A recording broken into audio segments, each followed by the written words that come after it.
This video is created for storytelling while the real names, locations, and identifying information have been changed to protect the privacy and dignity of the individuals and families involved. Viewer discretion is advised. Welcome back to the channel. If you're here late at night looking for a story to drift off to, you're in the right place. Before we begin, take a moment to like the video and subscribe.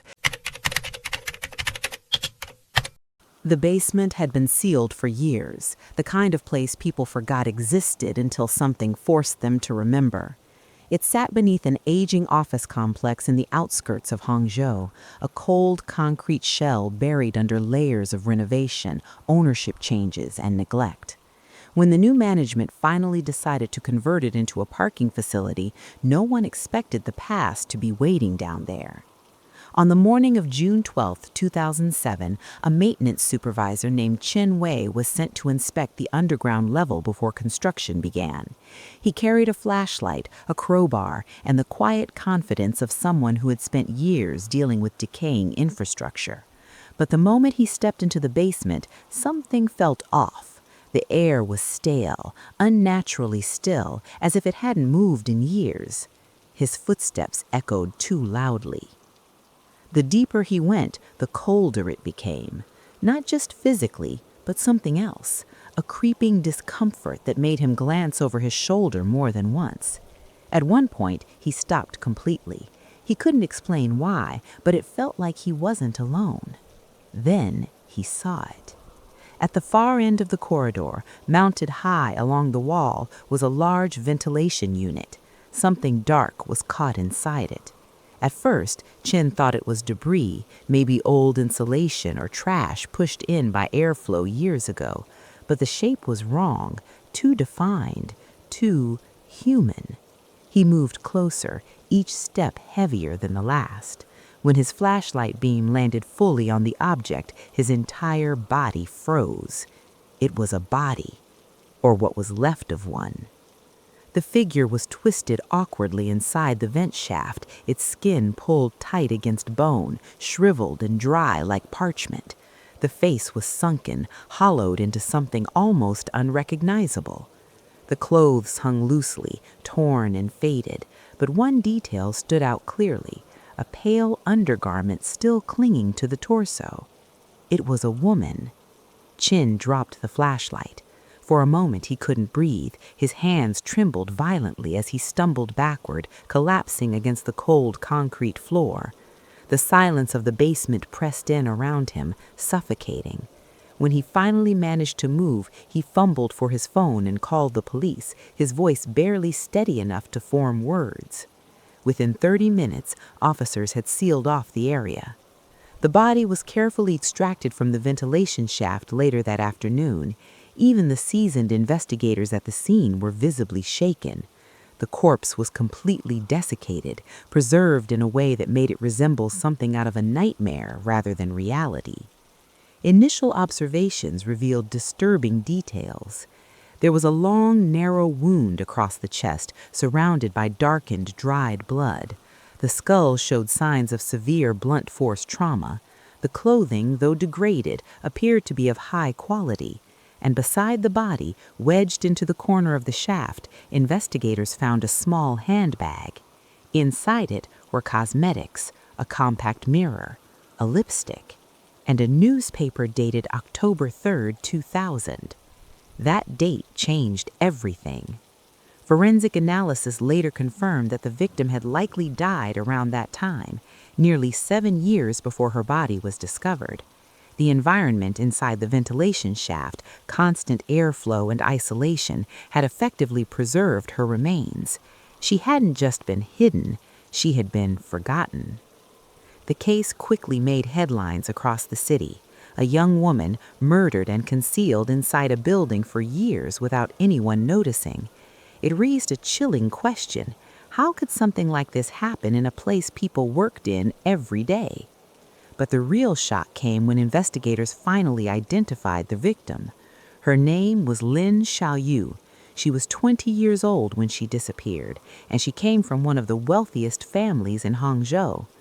Back in 2000, Lin Xiaoyu's disappearance had briefly made news. She was known for her elegant style, her quiet personality, and her privileged background. On the evening she vanished, she had left home after receiving a phone call from work. It was supposed to be a quick errand, something urgent that required her presence at the office. She never came back. Her car was later found parked in an underground garage not far from her workplace. Surveillance footage showed her arriving alone around 9:30 p.m. After that, there was nothing. No footage of her leaving, no signs of struggle, no witnesses. It was as if she had simply vanished into thin air. At the time, investigators considered several possibilities. Kidnapping seemed likely, given her family's wealth, but no ransom demand ever came. Her personal life offered no clear enemies, no conflicts, no reason for someone to target her. As months turned into years, the case went cold. Until now, the discovery of her body reignited everything. This wasn't a disappearance anymore, it was murder. And the location of the body raised serious implications. The ventilation shaft where she was found was located in a restricted section of the basement, an area that had been sealed off shortly after the building's construction. Access required keys that were only given to a handful of individuals, maintenance staff, security personnel, and certain contractors involved during the early development phase. Whoever put her there knew exactly what they were doing. They knew the building, they knew the blind spots, and they knew no one would find her. Investigators began digging into records from that time period, focusing on anyone who had access to the basement in 2000.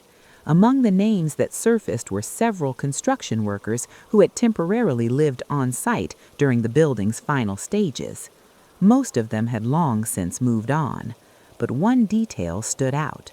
A retired security guard named Zhao Ming, who had worked at the building during that time, came forward with something he had kept to himself for years. He remembered a night. Not the exact date, but close. He was patrolling the parking area when he noticed 3 young men lingering near the entrance.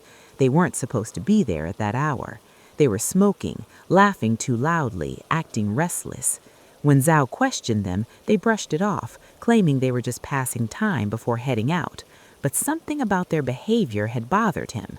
At the time, he didn't report it. Now, looking back, he couldn't shake the feeling that it meant something more. Investigators tracked down the 3 men Zhao had described.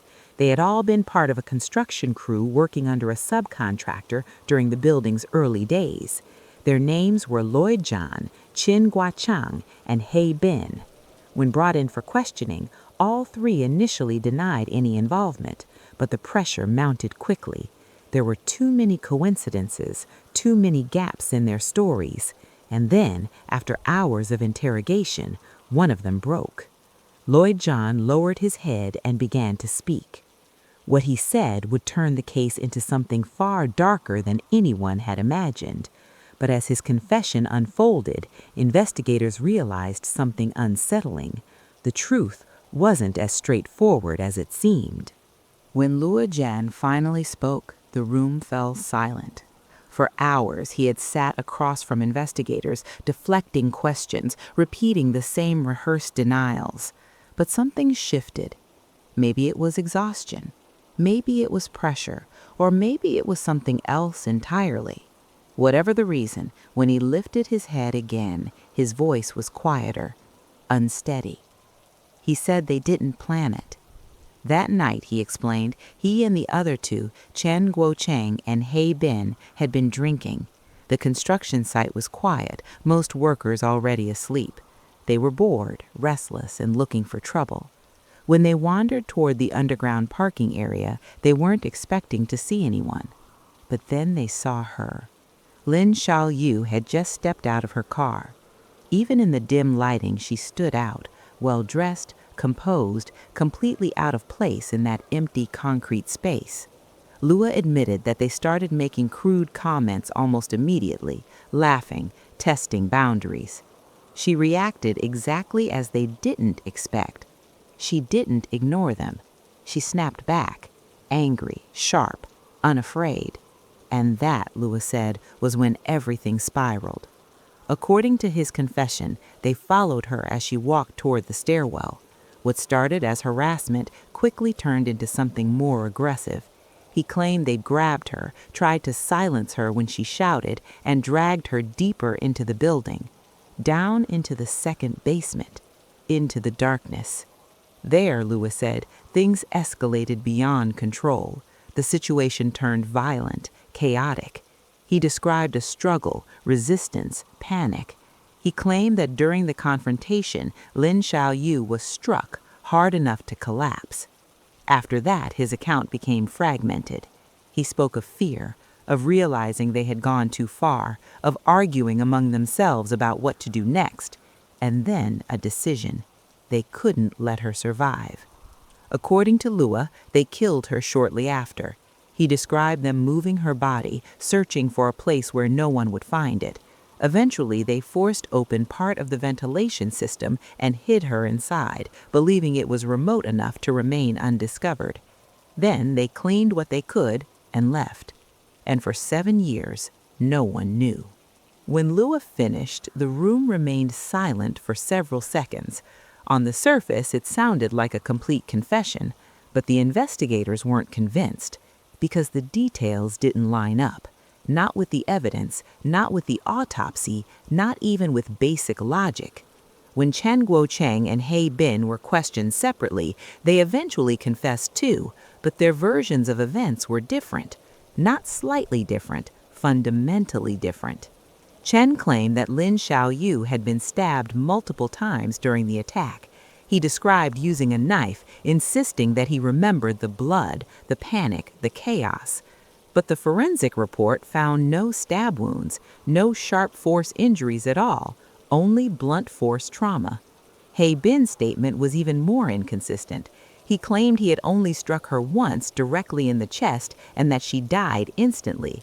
He denied any prolonged struggle, denied multiple attackers, denied key parts of Lua's story entirely. Even more troubling, he couldn't describe where the body had been hidden. Not the ventilation shaft, not the basement layout, nothing. 3 confessions, 3 different versions of the same crime, and none of them matched the physical evidence. Investigators began to question everything. Had they actually committed the crime, or were they simply saying what they thought the police wanted to hear? As the case moved toward prosecution, the cracks widened. There was no DNA linking them to the victim. Any biological evidence that might have existed had long since degraded over the 7-year gap. No fingerprints, no fibers, no definitive trace placing them at the scene with Lin Xiaoyu. Even the logistics raised questions. The basement where the body was found had been sealed for years. Access required specific keys, controlled by a limited group of people. Records suggested that the entrances were locked at the time of the murder. So how did the suspects get in? None of them could explain it.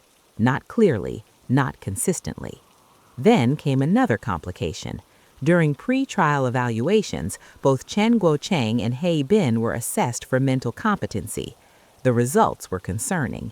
He Bin showed signs of cognitive impairment, struggling to maintain coherent timelines or recall events accurately. Chen's behavior was erratic, his statements shifting under minimal pressure. Lu Yan, the one who confessed first, began to change his story. He claimed his confession had been forced, that he had been pressured into admitting something he didn't do. And in court, he said it clearly, "I didn't kill anyone." With that, the case began to unravel. In 2008, the trial opened at the Hangzhou Intermediate People's Court. Prosecutors argued that despite inconsistencies, the confessions, combined with circumstantial evidence, pointed strongly toward the 3 men's guilt. They emphasized motive, opportunity, and behavior. But the defense focused on one critical point. There was no solid evidence. Confessions alone, especially contradictory ones, were not enough. The court agreed. The judges highlighted the inconsistencies in the testimonies, the lack of physical evidence, and the unresolved questions about access to the crime scene. They noted that key details described by the suspects directly contradicted forensic findings. The conclusion was unavoidable. The evidence did not meet the threshold required for conviction. The verdict came down quietly. Not guilty. All three men were acquitted. The decision sparked outrage. To the public, it felt like justice had failed. A young woman had been brutally murdered, her body hidden for years, and yet no one was being held accountable. But from a legal standpoint, the ruling followed a fundamental principle. Guilt must be proven, not assumed. And in this case, it wasn't. After the trial, prosecutors filed an appeal, arguing that the totality of circumstances still pointed to the defendants. But the higher court upheld the original decision, citing the same issues: insufficient evidence, unreliable confessions, and too many unanswered questions. The case was sent back for further investigation. But time had already done its damage. 7 years had erased the crime scene. Another decade blurred memories even further. Witnesses forgot, records disappeared, details faded. And with each passing year, the chances of finding the truth grew smaller. Today, the case of Lin Xiaoyu remains officially unsolved. Some believe the three men were guilty and escaped punishment due to technicalities. Others believe they were scapegoats, caught in a flawed investigation, desperate for answers. And then there is the most unsettling possibility, that the real killer was never identified at all. Somewhere, hidden in the gaps of evidence and the silence of that abandoned basement, the truth still waits, unseen, unanswered, and perhaps forever out of reach. Riverton, Colorado was the kind of town people trusted without thinking. It sat quietly along a slow-moving river, framed by rows of modest homes and tidy sidewalks. Most families had lived there for generations. People greeted each other by name. Kids rode their bikes past sunset, and doors were often left unlocked without a second thought. Nothing like this was supposed to happen there. On the afternoon of May 18, 1998, two young women, Melissa Grant and Tasha Reed, stood outside a small apartment building on Pine Street. They worked together at a cosmetics shop in downtown Riverton, along with their coworker, Emily Carter. Emily hadn't shown up for her shift that morning. At first, it didn't seem like a big deal, but when repeated calls to her phone went unanswered, concerns started to grow. Emily wasn't the type to disappear without telling someone. She was responsible, punctual. Something wasn't right. So Melissa and Tasha decided to check on her. The apartment building was old, its wooden exterior faded from years of sun and snow. Emily lived alone on the second floor. When the two women knocked, there was no answer. They exchanged a nervous glance. The door wasn't locked. "Emily," Melissa called out as they stepped inside. Silence. The living room looked normal, nothing out of place. No signs of a break-in, no overturned furniture, just the quiet stillness of an empty space. But something felt off. They moved slowly down the narrow hallway, their footsteps cautious now. Tasha hesitated outside the bedroom door. "Emily?" she called again. Still nothing.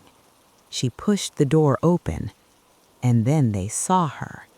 The scream that followed echoed down the hallway. Emily Carter lay on the floor beside her bed, her body twisted unnaturally, one arm bent beneath her. The sheets were soaked in blood, dark and heavy against the mattress.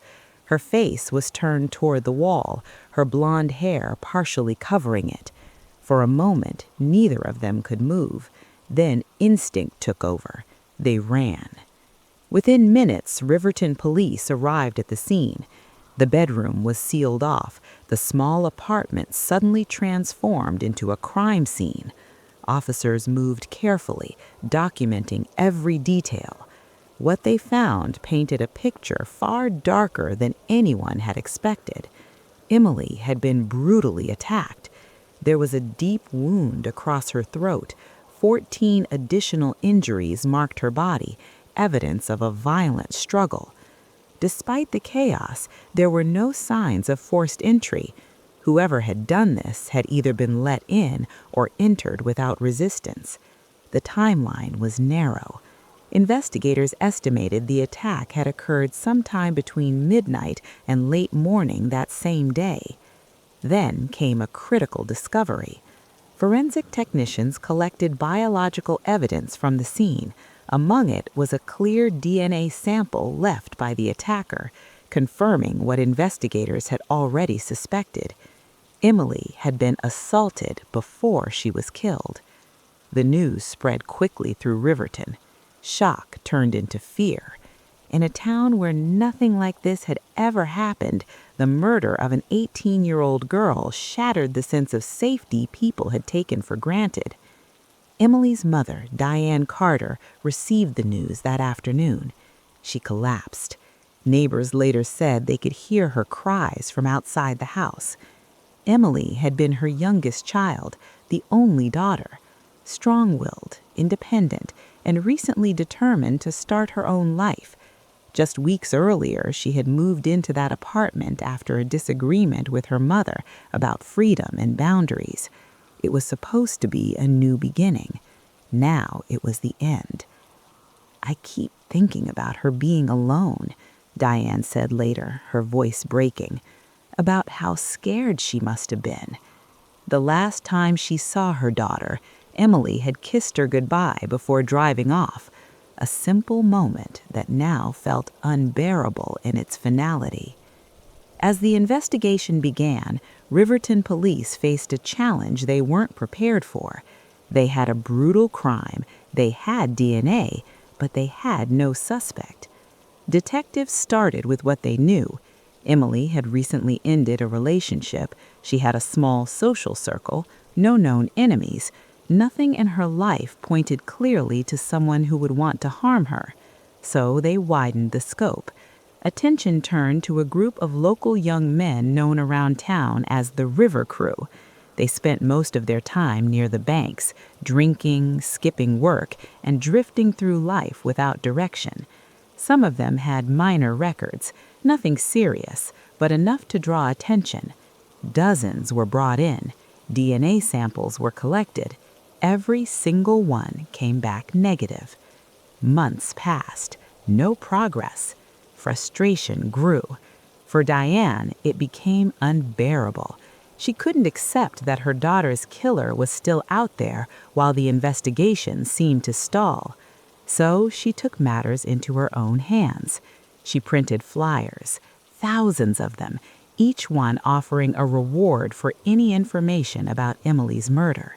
When that didn't work, she started going out at night, walking through neighborhoods, talking to strangers, asking questions no one else seemed willing to ask.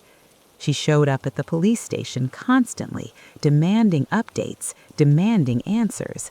Eventually, officers started referring to the back entrance as Diane's door, not out of respect, but out of frustration.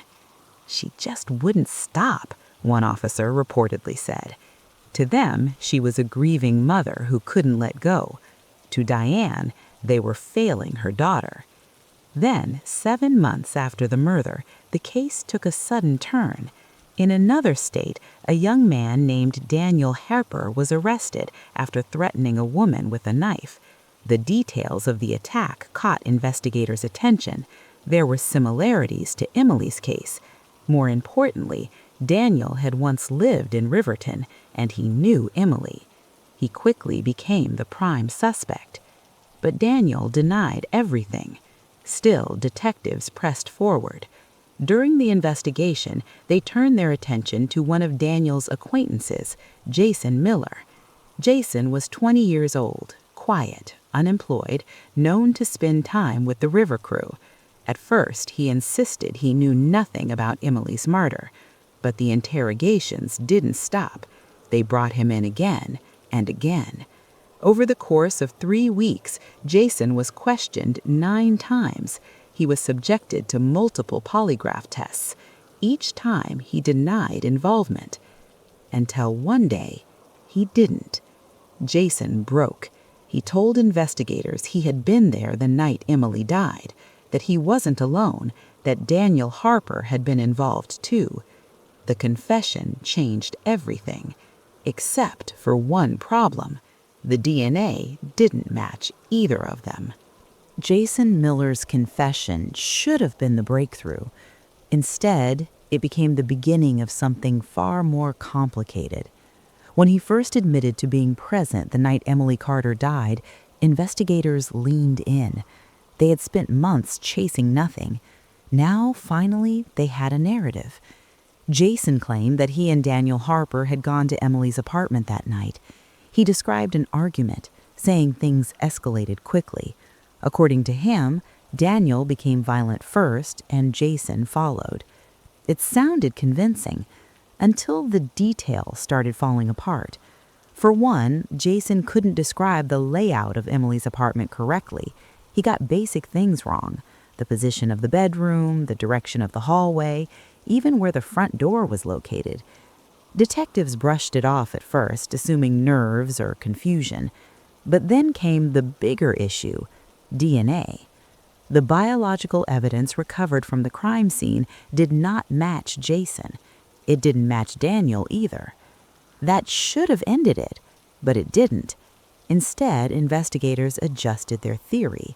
Maybe there was a third person, someone Jason hadn't mentioned yet. Under continued pressure, Jason changed his story. Now he said another man was there, a friend named Kyle Sanders. According to Jason, Kyle had been the one who actually committed the assault and murder. Kyle was brought in, tested, cleared. Again, the DNA didn't match. At this point, Jason's statements had changed multiple times. Each version contradicted the last. But instead of stepping back, investigators doubled down. They began to believe Jason was lying to protect someone, or worse, lying to minimize his own role. After hours of interrogation, they pushed him harder. They told him he was facing severe consequences, that things would be easier if he just told the truth, that cooperating could save him from something far worse. Jason was 20 years old. He had no legal experience, no understanding of how these situations worked, just fear, exhaustion, and a growing sense that there was no way out. Eventually, he gave them what they wanted: a final confession. This time, he said he acted alone. He described entering Emily's apartment, attacking her, and killing her. He admitted to everything, abandoning his previous claims about Daniel and Kyle. It was clean, simple, convenient, and completely unsupported by evidence. In 1999, the case went to trial. Jason appeared in court wearing an oversized suit that didn't quite fit, his posture stiff, his expression hollow. When the charges were read aloud, he surprised everyone. He recanted. "I didn't do this," he said. He claimed his confession had been forced, that he had been pressured, manipulated, and worn down until he said what investigators wanted to hear. But by then, it was too late. The jury had already heard the confession. They had seen the prosecution's narrative. They believed him. Or rather, they believed the version of him the investigation had created. A woman came forward as a witness, claiming she had overheard Jason and Daniel discussing the murder at a party. Her testimony added weight to the prosecution's case, even though it lacked detail. Emily's mother, Diane, sat in the courtroom. Her grief hardened into anger. To her, Jason was the man who had taken her daughter's life. She looked at him with nothing but hatred. After deliberating for over 12 hours, the jury returned a verdict: guilty. Jason Miller was sentenced to 35 years in prison. The town exhaled. For many, the case was closed, but not for Diane. Even as the trial ended, one fact refused to sit right with her: the DNA.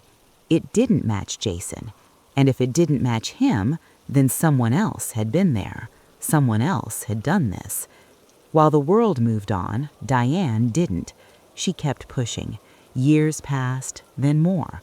She filed requests, reviewed documents, revisited every detail she could find. When new DNA technologies began emerging, she paid attention. In 2008, Over a decade after Emily's murder, the unknown DNA profile was finally entered into a national database. No match. Another dead end. But Diane refused to stop. She began researching on her own, learning about advancements in forensic science. Eventually, she came across something new, familial DNA analysis, a method that could identify potential relatives of an unknown suspect. She pushed for it, fought for it, but the request was denied. Still, she kept looking for alternatives. Years later, she connected with a forensic expert willing to help re-examine the case. Together, they revisited the physical evidence, including samples that had been overlooked or dismissed. The results were clear. There was only one perpetrator, not multiple, not Jason. And whoever it was, their DNA was still sitting in the evidence file. That realization changed everything.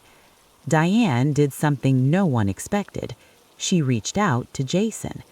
At first, the conversation was tense. She confronted him directly. "Were you there or not?" she demanded. Jason's answer was simple. "I wasn't." For the first time, Diane believed him. It wasn't immediate, it wasn't easy, but after reviewing interrogation recordings and speaking with experts, she saw what had happened.